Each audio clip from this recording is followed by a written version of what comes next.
ഒരുപാട് വായനക്കാരുടെ ജീവിതത്തെ മാറ്റിമറിച്ച പുസ്തകമാണ് അമേരിക്കൻ എഴുത്തുകാരനും ശതകോടീശ്വരനുമൊക്കെയായ റോബർട്ട് ടി കിയോസാക്കി എഴുതിയ rich dad poor dad. I cannot afford that. എനിക്കത് താങ്ങാൻ കഴിയില്ല എന്ന് പറയുന്നതിന് പകരം how can I afford that, എനിക്കത് എങ്ങനെ താങ്ങാൻ കഴിയുമെന്ന് ചിന്തിക്കാൻ പ്രേരിപ്പിക്കുന്ന ഈ പുസ്തകത്തിൽ കിയോസാക്കി പറയുന്നു തനിക്കൊന്നല്ല രണ്ട് പിതാക്കന്മാരുണ്ടായിരുന്നുവെന്ന്. ഒരാൾ റിച്ച് ഡാഡ്, മറ്റേയാൾ പുവർ ഡാഡ്. ഈ രണ്ട് പിതാക്കന്മാരിൽ തൻ്റെ റിച്ച് ഡാഡിൽ നിന്നും താൻ പഠിച്ച 6 ജീവിത പാഠങ്ങളാണ് സാമ്പത്തിക ബുദ്ധിമുട്ട് അനുഭവിച്ച ഒരു കുടുംബത്തിൽ ജനിച്ചിട്ടും ശതകോടീശ്വരനായി മാറാൻ സഹായിച്ചത് എന്ന് 109 രാജ്യങ്ങളിലായി 51 ഭാഷകളിലേക്ക് വിവർത്തനം ചെയ്യപ്പെടുകയും 4 കോടിയിലധികം കോപ്പികൾ വിറ്റഴിക്കപ്പെടുകയും ചെയ്ത ഈ പുസ്തകത്തിലൂടെ കിയോസാക്കി വെളിപ്പെടുത്തുന്നു. ആ ജീവിത പാഠങ്ങൾ ഏതൊക്കെയാണെന്ന് അറിയുന്നതിനായി വീഡിയോ മുഴുവനായും കാണുക. അതോടൊപ്പം തന്നെ ഈ വീഡിയോയെക്കുറിച്ചുള്ള നിങ്ങളുടെ വിലയേറിയ അഭിപ്രായങ്ങളും നിർദ്ദേശങ്ങളും കമൻറ്റ് സെക്ഷനിൽ രേഖപ്പെടുത്താനും ചാനൽ സബ്സ്ക്രൈബ് ചെയ്യാനും അപേക്ഷിക്കുന്നു. ഉന്നത വിദ്യാഭ്യാസം നേടിയയാളും ഉയർന്ന ജോലിയിൽ നിന്ന് സാമാന്യം തെറ്റില്ലാത്ത വരുമാനം ലഭിക്കുന്ന ആളുമായ തൻ്റെ സ്വന്തം പിതാവിനെയാണ് കിയോസാക്കി ഈ പുസ്തകത്തിൽ പുവർ ഡാഡെന്ന് വിശേഷിപ്പിക്കുന്നത്. റിച്ച് ഡാഡെന്ന് കിയോസാക്കി വിശേഷിപ്പിക്കുന്ന സുഹൃത്ത് മൈക്കിൻ്റെ പിതാവിനെയും. അദ്ദേഹമാകട്ടെ ഹൈസ്കൂൾ വിദ്യാഭ്യാസം പോലും പൂർത്തിയാക്കാൻ കഴിയാത്ത വ്യക്തിയും.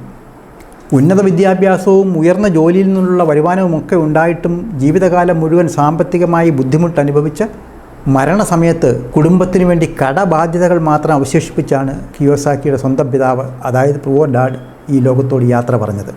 തൻ്റെ റിച്ച് ഡാഡാകട്ടെ ഹവായിയിലെ ശതകോടീശ്വരന്മാരിൽ ഒരാളും കുടുംബത്തിന് വേണ്ടി ശതകോടികളുടെ ആസ്തി ബാക്കി വെച്ച് ഈ ലോകത്തോട് യാത്ര പറഞ്ഞ ഒരു വ്യക്തിയുമായിരുന്നു. കിയോസാക്കി പറയുന്നു തൻ്റെ പിതാവ് എപ്പോഴും പറയുമായിരുന്നു തനിക്കൊരു പണക്കാരനാകാൻ കഴിയില്ല എന്ന്. ആ പ്രവചനം ഫലിക്കുകയും ചെയ്തു. കാരണം നമ്മുടെ ചിന്തകളാണ് നമ്മളുടെ ഭാവി ജീവിതം രൂപപ്പെടുത്തുന്നത്. തൻ്റെ റിച്ച് ഡാഡാകട്ടെ പാപ്പരായ അവസ്ഥയിൽ പോലും പറഞ്ഞിരുന്നത് ഐ എം എ റിച്ച് മാൻ, ഞാനൊരു പണക്കാരൻ ആണ് എന്നാണ്. അതിന് അദ്ദേഹം പറഞ്ഞ കാരണം പാപ്പരാകുക എന്ന് പറയുന്നതും ദരിദ്രനാകുക എന്ന് പറയുന്നതും തമ്മിൽ വ്യത്യാസമുണ്ട് എന്നാണ്.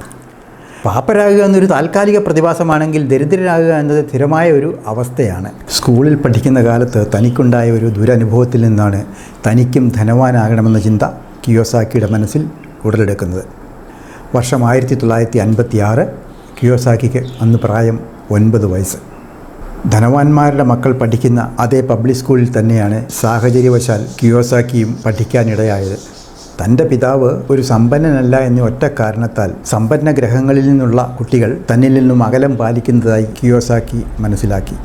ഇതേ കാരണം കൊണ്ട് തന്നെ അവധി ദിനങ്ങൾ ആഘോഷിക്കാൻ ബീച്ച് ഹൗസിലേക്ക് പോയ സമ്പന്ന ഗ്രഹങ്ങളിൽ നിന്നുള്ള സഹപാഠികൾ കിയോസാക്കിയെയും സുഹൃത്ത് മൈക്കിനെയും ആ ഗ്രൂപ്പിൽ നിന്നും ഒഴിവാക്കി. ഈ ദുരനുഭവം കിയോസാക്കിയുടെ മനസ്സിനെ വല്ലാതെ വേദനിപ്പിച്ചു. എങ്ങനെയും ഒരു സമ്പന്നനായി മാറണമെന്ന ചിന്ത കിയോസാക്കിയുടെ മനസ്സിൽ ഉടലെടുത്തു. എങ്ങനെ പണക്കാരനാകാം എന്ന ചോദ്യവുമായി കിയോസാക്കി തൻ്റെ സ്വന്തം പിതാവിനെ, അതായത് പുവർ ഡാഡിനെ സമീപിക്കുന്നു. ഇതിന് തൃപ്തികരമായ ഒരു ഉത്തരം നൽകാൻ അദ്ദേഹത്തിന് കഴിയുന്നില്ല. പകരം സുഹൃത്തിൻ്റെ പിതാവിൻ്റെ അടുക്കിലേക്ക്, അതായത് തൻ്റെ റിച്ച് ഡാഡിൻ്റെ അടുക്കിലേക്ക് ഈ ചോദ്യവുമായി പോകാൻ തൻ്റെ സ്വന്തം പിതാവ് കിയോസാക്കിയെ ഉപദേശിക്കുന്നു. ഈ ഉപദേശമനുസരിച്ച് ഇതേ ചോദ്യവുമായി കിയോസാക്കി തൻ്റെ റിച്ച് ഡാഡിനെ സമീപിക്കുന്നു. ആ ദൗത്യം ഏറ്റെടുത്തുകൊണ്ട് സമ്പന്നനായി മാറുന്നതിനുള്ള ജീവിത പാഠങ്ങൾ റിച്ച് ഡാഡ് കിയോസാക്കിക്ക് പകർന്നു കൊടുക്കുന്നു.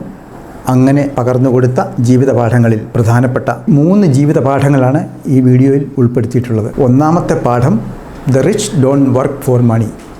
ധനവാന്മാർ പണത്തിനു വേണ്ടി ജോലി ചെയ്യുന്നില്ല, പിന്നെയോ പണം അവർക്ക് വേണ്ടി ജോലി ചെയ്യുന്നു. ഇത് വേറെ രീതിയിൽ പറഞ്ഞാൽ, ധനവാനാകണമെങ്കിൽ നിങ്ങൾ പണത്തിനു വേണ്ടി ജോലി ചെയ്താൽ പോരാ, പണം നിങ്ങൾക്ക് വേണ്ടി ജോലി ചെയ്യണം. അതുകൊണ്ട് റിച്ച് ഡാഡ് കിയോസാക്കിയെ ആദ്യം പഠിപ്പിച്ചത് എങ്ങനെയാണ് പണം നമ്മൾക്ക് വേണ്ടി ജോലി ചെയ്യുന്നത് എന്നായിരുന്നു. ഈ ദൗത്യം ഏറ്റെടുക്കുന്നതിന് മുമ്പ് 2 വ്യവസ്ഥകൾ കിയോസാക്കിയുടെ റിച്ച് ഡാഡ് മുന്നോട്ട് വെച്ചു. ഒന്ന്, തൻ്റെ പഠനരീതി സാധാരണ സ്കൂളുകളിലും കോളേജുകളിലുമൊക്കെ ചെയ്യുന്നത് പോലെ ക്ലാസ് റൂം പഠനമായിരിക്കില്ല. 2, താൻ പഠിപ്പിക്കുന്നതിന് പകരമായി കിയോസാക്കിയും സുഹൃത്ത് മൈക്കും തൻ്റെ സൂപ്പർ മാർക്കറ്റിൽ ജോലി ചെയ്യണം. ഈ 2 വ്യവസ്ഥകളും അവർ അംഗീകരിച്ചു. അതനുസരിച്ച് തുച്ഛമായ വേതനം പറ്റിക്കൊണ്ട് കിയോസാക്കിയും സുഹൃത്തും റിച്ച് ഡാഡിൻ്റെ സൂപ്പർ മാർക്കറ്റിൽ 3 മണിക്കൂർ വീതം ശനിയാഴ്ചകളിൽ ജോലി ചെയ്തു. 3 ആഴ്ചകൾ അങ്ങനെ കടന്നുപോയി. കിയോസാക്കിക്ക് തോന്നി തങ്ങളെ ഒന്നും പഠിപ്പിക്കാതെ തങ്ങളുടെ റിച്ച് ഡാഡ് തങ്ങളുടെ അധ്വാനത്തെ ചൂഷണം ചെയ്യുകയാണെന്ന്. ഇക്കാര്യം തൻ്റെ റിച്ച് ഡാഡിനോട് കിയോസാക്കി തുറന്നു പറയുക തന്നെ ചെയ്തു. അതിന് അദ്ദേഹം കൊടുത്ത മറുപടി, താൻ പഠിപ്പിക്കുന്നത് വാക്കുകളിലൂടെയല്ല ജീവിത പാഠങ്ങളിലൂടെ ആണ് എന്നാണ്. എങ്ങനെയാണ് പണം നിങ്ങൾക്ക് വേണ്ടി ജോലി ചെയ്യുന്നത് എന്ന് പഠിപ്പിക്കാനാണ് താൻ ശ്രമിക്കുന്നത് എന്നും അദ്ദേഹം പറഞ്ഞു. ഒരു ജോലി എന്നത് സ്ഥിരമായ ഒരു പ്രശ്നത്തിനുള്ള താൽക്കാലിക പരിഹാരമേ ആകുന്നുള്ളൂ. ശാശ്വതമായ പരിഹാരമെന്ന് പറയുന്നത് പണം നിങ്ങൾക്ക് വേണ്ടി ജോലി ചെയ്യുന്ന അവസരത്തിലേ ഉണ്ടാകൂ എന്നും റിച്ച് ഡാഡ് കിയോസാക്കിയോട് പറയുന്നു. ജോലിയിൽ നിന്നുള്ള വരുമാനം പ്രശ്നങ്ങൾ പരിഹരിക്കുമായിരുന്നുവെങ്കിൽ നല്ല ശമ്പളം പറ്റിക്കൊണ്ട് ജോലി ചെയ്യുന്ന കിയോസാക്കിയുടെ സ്വന്തം പിതാവിനെ പോലെയുള്ള ആൾക്കാർ സാമ്പത്തിക ബുദ്ധിമുട്ട് അനുഭവിക്കില്ലായിരുന്നല്ലോ. അതുകൊണ്ട് ധനവാന്മാർ ചെയ്യുന്നത് പോലെ നീയും പണം സൃഷ്ടിക്കണം. അവസരങ്ങൾ എല്ലാവർക്കും ലഭിക്കുന്നുണ്ട്. എന്നാൽ വളരെ കുറച്ച് പേർ മാത്രമേ അത് തിരിച്ചറിഞ്ഞ് വേണ്ട രീതിയിൽ പ്രയോജനപ്പെടുത്തുന്നുള്ളൂ. താമസിയാതെ നിൻ്റെ മുന്നിലും അവസരങ്ങൾ പ്രത്യക്ഷപ്പെടും. നീ അത് ബുദ്ധിപൂർവ്വം ഉപയോഗിക്കുക. അതുപോലെ തന്നെ സംഭവിച്ചു. തൻ്റെ റിച്ച് ഡാഡിൻ്റെ കടയിൽ നിന്നും വലിച്ചെറിഞ്ഞു കളഞ്ഞ പഴയ കോമിക് പുസ്തകങ്ങളുടെ രൂപത്തിലാണ് ആ അവസരം കിയോസാക്കിയുടെ മുന്നിൽ പ്രത്യക്ഷപ്പെട്ടത്. ഈ കോമിക് പുസ്തകങ്ങൾ ശേഖരിച്ചുകൊണ്ട് കുട്ടികൾക്ക് വേണ്ടി ഒരു ലൈബ്രറി അവർ തുറന്നു. ദിവസവും 2:30 മുതൽ 4:30 വരെ 2 മണിക്കൂർ സമയം ഈ ലൈബ്രറി പ്രവർത്തിച്ചു. ഇതിൻ്റെ നടത്തിപ്പ് ചുമതല സുഹൃത്ത് മൈക്കിൻ്റെ സഹോദരിയെ ഏൽപ്പിച്ചു. ചെറിയൊരു അഡ്മിഷൻ ഫീ സ്വീകരിച്ചുകൊണ്ട് 2 മണിക്കൂർ നേരം എത്ര പുസ്തകങ്ങൾ വേണമെങ്കിലും വായിക്കുന്നതിനുള്ള അനുവാദം ഈ കുട്ടികൾക്ക് കൊടുത്തു. അതിലൂടെ ഒരാഴ്ചയിൽ $9.50 അവർക്ക് ലഭിച്ചു. അതിൽ നിന്ന് $1 ലൈബ്രറിയുടെ നടത്തിപ്പുകാരിയായ സുഹൃത്തിൻ്റെ സഹോദരിക്ക് ലഭിച്ചു. മിച്ചം വന്ന പണം അവർ ജോലിയെടുക്കാതെ തന്നെ അവർക്ക് ലഭിച്ച പണമാണെന്ന് ചുരുക്കം. കോമിക് ലൈബ്രറി എന്ന സ്വന്തം ബിസിനസ്സിലൂടെ മറ്റൊരു തൊഴിലുടമയെ ആശ്രയിക്കാതെ എങ്ങനെയാണ് തങ്ങളുടെ സാമ്പത്തിക കാര്യങ്ങളെ നിയന്ത്രണത്തിലാക്കുന്നത് എന്ന വലിയ പാഠം അവർ പഠിച്ചു. ഇതിൻ്റെ ഏറ്റവും നല്ല വശം എന്ന് പറയുന്നത് തങ്ങളുടെ അഭാവത്തിലും ഈ ബിസിനസ് തങ്ങൾക്ക് വേണ്ടി പണം സൃഷ്ടിച്ചുകൊണ്ടിരുന്നു എന്നതാണ്. അതായത് പണം അവർക്ക് വേണ്ടി ജോലിയെടുത്തു എന്ന് ചുരുക്കം. ഈ സംരംഭത്തിലൂടെ ലഭിച്ച വരുമാനം ചെറുതായിരുന്നെങ്കിലും അതിൽ നിന്ന് അവർ പഠിച്ച പാഠം വളരെ വലുതായിരുന്നു.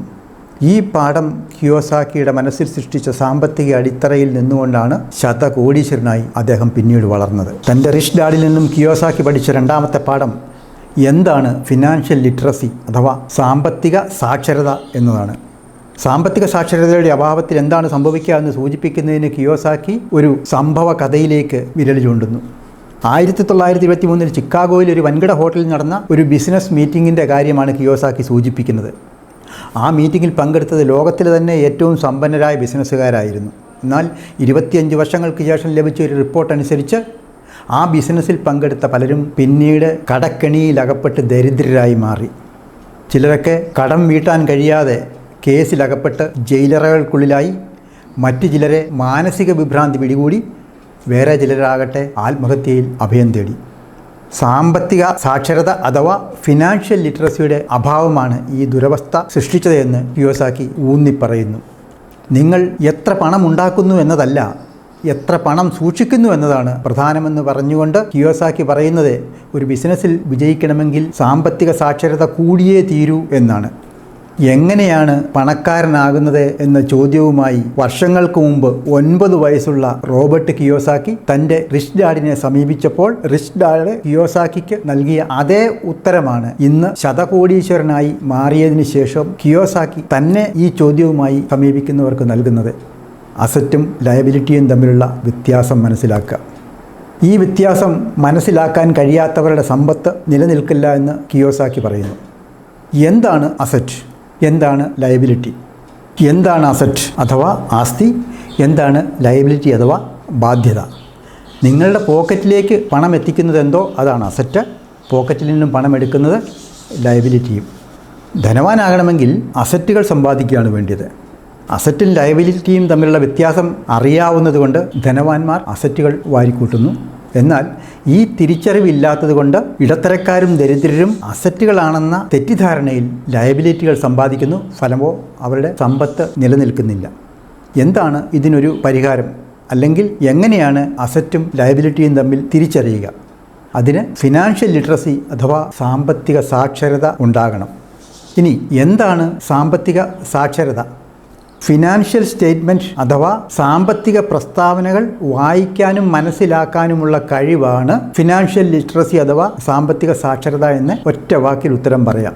പക്ഷേ ഉത്തരം പൂർണ്ണമാകണമെങ്കിൽ എന്താണ് ഫിനാൻഷ്യൽ സ്റ്റേറ്റ്മെൻറ്റ്സ് എന്നുകൂടി പറയണം.